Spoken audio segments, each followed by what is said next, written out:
Beside me is a special guest, Marco Lopez. Thanks for being on my show, man. Thank you very much for inviting me.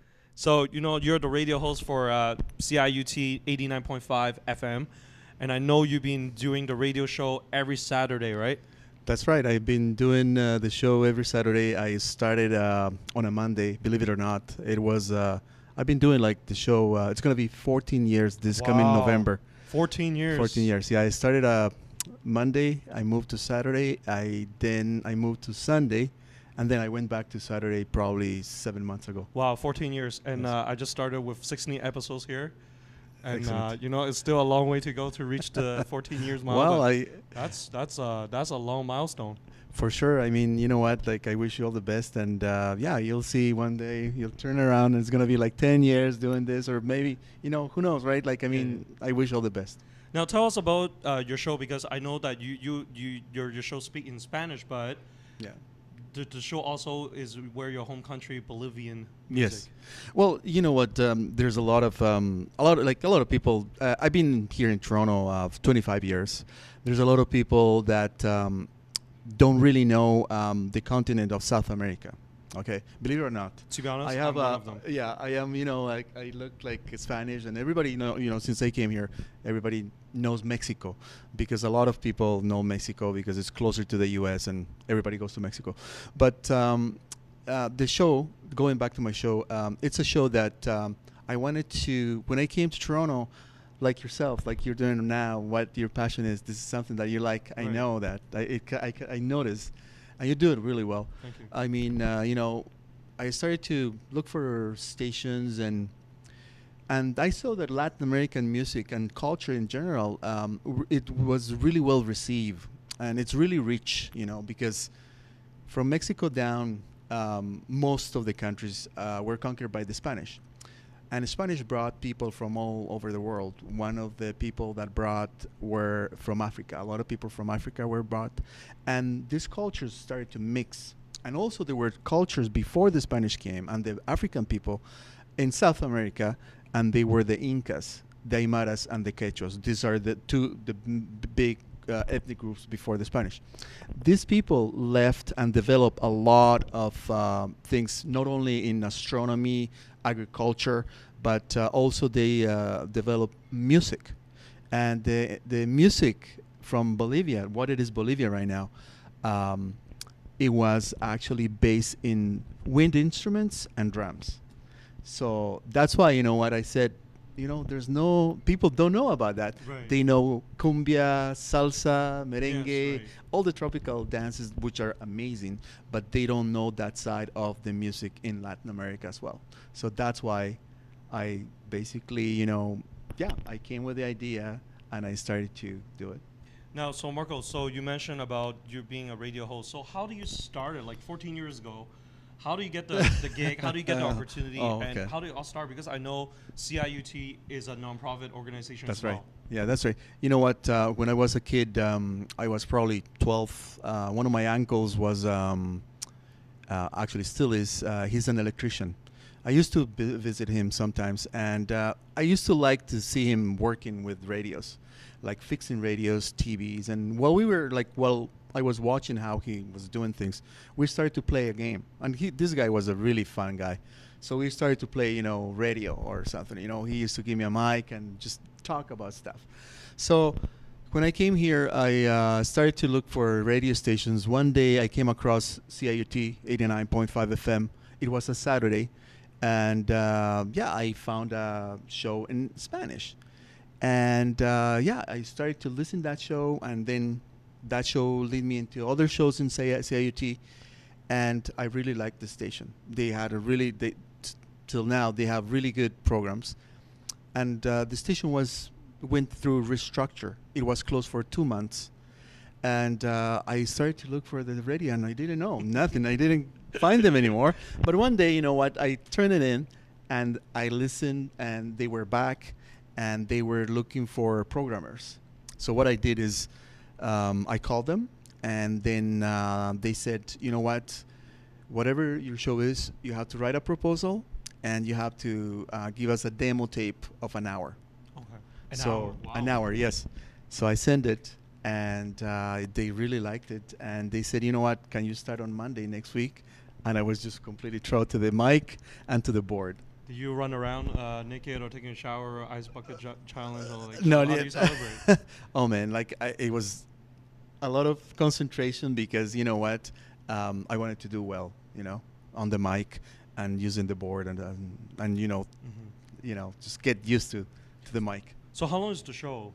It's an hour. It's what I do is basically I divide it in two because there's a lot of Latin American people that from all the countries in Latin America, Bolivia, Argentina, Chile, Ecuador, Peru, Colombia, you name it, Mexico, and Uruguay.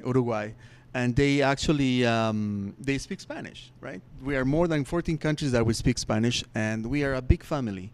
We come from the same family. We have the same last names, and I do it half an hour in English and half an hour in Spanish for all the people that speak Spanish and English, of course. But the first part and the second part are different content, but you just use two different languages, right? Actually, I use the same thing. Let's say I speak in English and I talk about some songs and some artists, and then in the second half I do a recap in Spanish. Okay, that's cool. So that both sides of the world can understand. Yeah. Now, you mentioned you've been in Toronto, in Canada for 25 years. That's right, yeah. What is your sources of getting connected back home to these countries and be on top of things, knowing what kind of music they are up there, up to date? How do you get your resources done? You know what? It's been probably 10, 15 years now that we have the internet. Like it's open to everybody. Before that, it was bulletin boards, text-based. It was hard. It was hard. Let me tell you that. The collection that I have of CDs right now, it's 250 CDs that I have. Wow. I accumulated through the years that I've been here.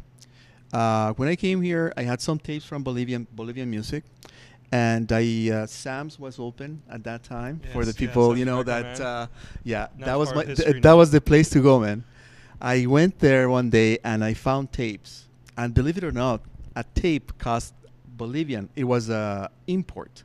It was like $35 a Canadian? tape. Yes, wow. $35. So I said, I don't care, man. I just bought. So I started my collection from Sam's, they recommend, because that was the only place that they brought music from all over the world, and I was lucky enough to get the music that I was looking for. And now I do it, everything is based through internet, which is amazing. Like, I contacted with Bolivian artists that are touring France, Germany, or in Bolivia, or in anywhere in South America. Send them an email, and I got a lot of music from that way. Also, do you do interviews with them? Yes, I do interviews by phone, and also I get their music. Most of them that I contact them, they check the radio website, and they know about my show, and they send me kindly, their music. So what are some of the big names that you can... Big names from Bolivia, Los Carcas. Los Carcas is one of the greatest bands that all people in South America know about them. Also in Asia, in Japan, they are really big. Saviandina, Sukai, those are the bands. In the Bolivian side, talking about the Chilean bands, because they are Chileans that love Bolivian music. Nice. Big bands like Inti Illimani, Illapu, those are my favorite bands as well from Chile that they play Bolivian music. Those are the bands. There's more, but those are the big ones. Now, who are some people that you interview that are very memorable to you, or they're very memorable to you that always stick to your mind? I interview one of there's a charango player in Bolivia called Ernesto Cabur. Charango is a 10-string instrument that it looks like, let's say, a really small guitar. But it was developed, it was a really high pitch and, really unique. I interview him, and he's a master in this instrument. This instrument was developed in the 16th century in Bolivia, and he's one of the masters. And he's a great guy. Besides being a musician, he is innovator. He created a lot of instruments with his imagination. He's a painter. He's a really talented man. does people actually able to call in to talk to you or talk about music or how? Oh yeah, definitely. We have in the studio, we have a phone line that we give it to the public that are listening, and I always get new people that call us, and there's a live phone in the studio that they can call during the show. Now, you mentioned that throughout your 14 years in the show, you've been in different time slot, like Saturday, Monday. Do you see a difference in terms of the audience calling in and different, like, Yes. because you're attracting different demographics at different time and different day in the week? Definitely, Okay. yes. Yeah, I mean, you know what? Honestly, Mondays was really slow. A lot of people work, I guess. There's not too many people at home. Sunday afternoon when I had my show, it was, kind of slow as well. I love the Saturday morning.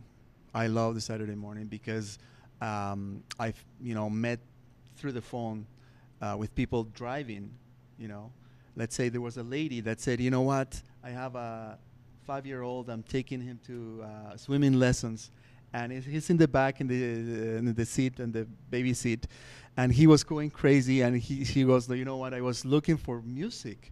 And I found your music. And he completely relaxed. I started to be happy, dancing in the back of the car.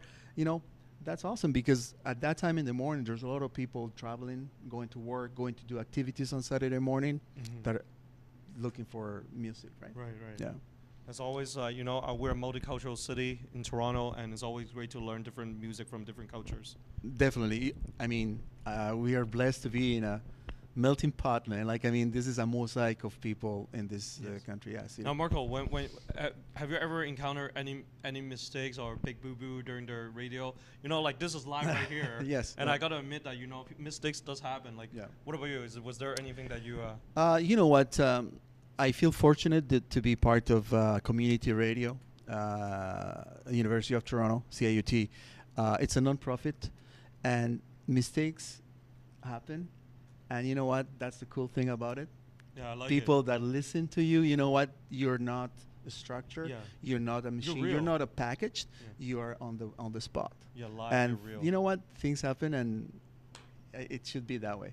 Cool. It should be that way. Yeah. Now radio show and my show is completely different more because radio sure. show you really rely on your sexy voice or Definitely, your yes. tone, your pitch, and just audio. Now video, Yes. you got to see the style and the face. For sure. Yeah. I'm gonna give you a challenge, Marco. For sure. Are you up Yeah. for it? Yep. Okay, so this is not ice bucket challenge, but this is a It's not. challenge. All I'm right. giving you a footage right here, Okay. which I interviewed during a charity called Smash Fest at Sure. Steam Whistle. A bunch of NHL hockey players organized by Dominic Moore, Doug Gilmore, they're playing ping pong, which is funny. The hockey players playing ping pong. Here's the footage. No Okay. volume.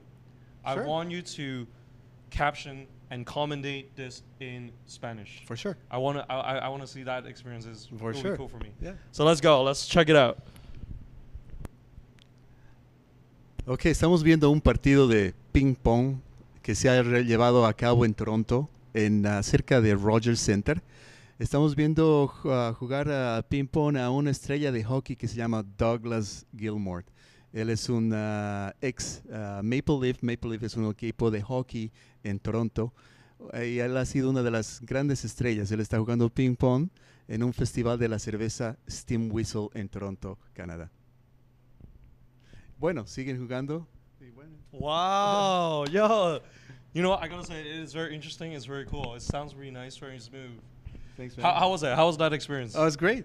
Yeah. I love it. Yeah, it was good. What was it? How was it more different when you see the footage, or how do you interact? Like, I think it's once you've been doing this for a while, you wouldn't have any how can I say? It is more graphical. It's easier to see what you're watching than just listening and I think it's easier to do it. But both things take time to get comfortable, and you know what, the words come to you easier. Yes. So after 14 years, you still enjoying what you're doing?